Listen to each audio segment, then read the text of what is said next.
प्रधानमंत्री बीमा योजना का आपके राज्य में क्या हालत है? देखो, प्रधानमंत्री बीमा फसल योजना जो है वो 2016 में पूरे भारत में एक साथ लागू हुई। जब ये योजना लागू हुई तब का देश के प्रधानमंत्री का वीडियो अभी भी घूम रहा है कि मेरे किसान का अगर पाक फसल जो है वो तैयार है, रेडी है, ठीक है, मार्केट में जाने के लिए तैयार है और बारिश आ गई तब भी उनको मुआवजा मिलेगा, बीमा मिलेगा। ठीक है, ये 4 साल में हमें तो बीमा नहीं मिला।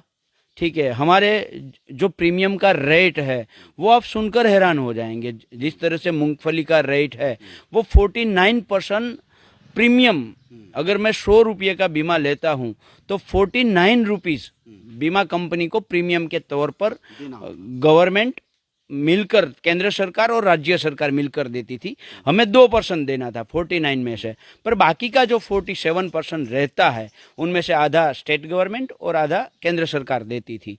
तो ये केंद्र सरकार और स्टेट गवर्नमेंट दे रही है, वो पैसा डायरेक्ट किसानों को क्यों नहीं दिया गया?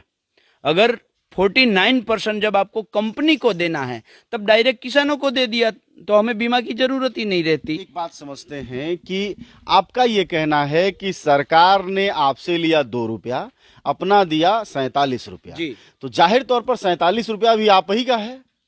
नहीं, मेरा यही तो सवाल है ना। जी। मेरा यही सवाल है कि वो 47 पैसा है, रुपया जनता है, का ही है। वो जनता का है। कोई भी नेता अपनी जेब से कंपनियों को नहीं देता है।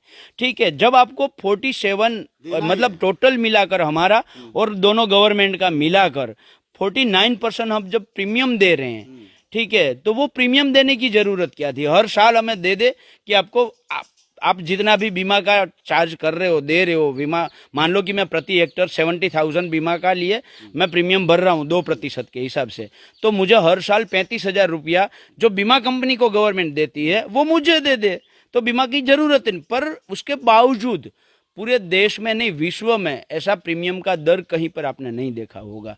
ऐसा प्रीमियम दर रेट रहने के बाद किसान भाइयों कहते हैं हमारे प्रधानमंत्री मोदी कि किसान भाइयों के लिए आमदनी दुगुनी कर देंगे। ये बताइए कि आपके राज्य में अभी चल रहा है प्रधानमंत्री बीमा योजना की ध्वस्त हो गया? वो ध्वस्त हो गया। अच्छा, यहाँ होता है ही नहीं? नहीं, है ही नहीं।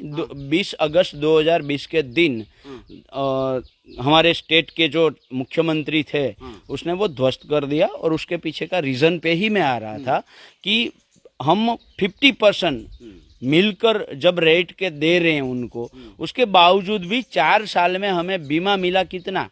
पूरे अभी तक का जब बीमा योजना का पूरा इतिहास 1981 से अभी तक का इतिहास देखेंगे तो भारत में कभी भी कोई किसान को 0.67% बीमा नहीं मिला होगा, किसी को 0.56% बीमा नहीं मिला होगा, किसी को 1.65% बीमा नहीं मिला होगा। हम किसानों को थोड़ा और इतना जरा किसानों को अगर हम समझाना चाहें तो ये 0.6 को रुपए में जरा समझाइए।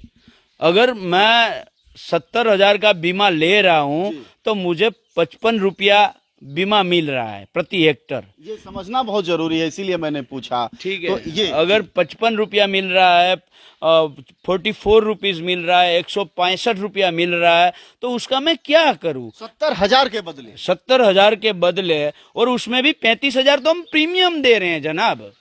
35,000, 70,000 में से 35,000 तो मैं, मेरी स्टेट गवर्नमेंट, मेरी स्टेट नेशनल मतलब केंद्र जो है वो मिलकर हम 35,000 तो उनको प्रीमियम दे रहे हैं। उसके बाद मुझे जब बीमा लेने की बारी आती है तो मुझे प्रति हेक्टर मिलता है 65 रुपीज़, 88 रुपीज़, 165 रुपीज़।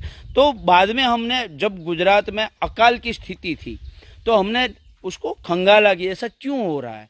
तो जो जमीनी स्तर पर क्रॉप कटिंग करना होता है, क्रॉप कटिंग ये होता है कि 10 बाई 10 का प्लॉट लेकर उसके अंदर कितना उत्पादन होता है उस आधार पर हेक्टर का कितना होता है।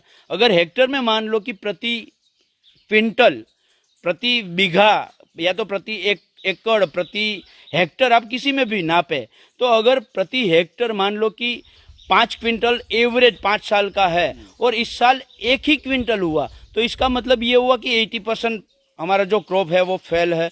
ठीक है, अगर 80% क्रॉप फेल है तो हमें 80% बीमा मिलना चाहिए, तो हमें 2% बीमा नहीं मिलना चाहिए। तो ये 2% मिला क्यों?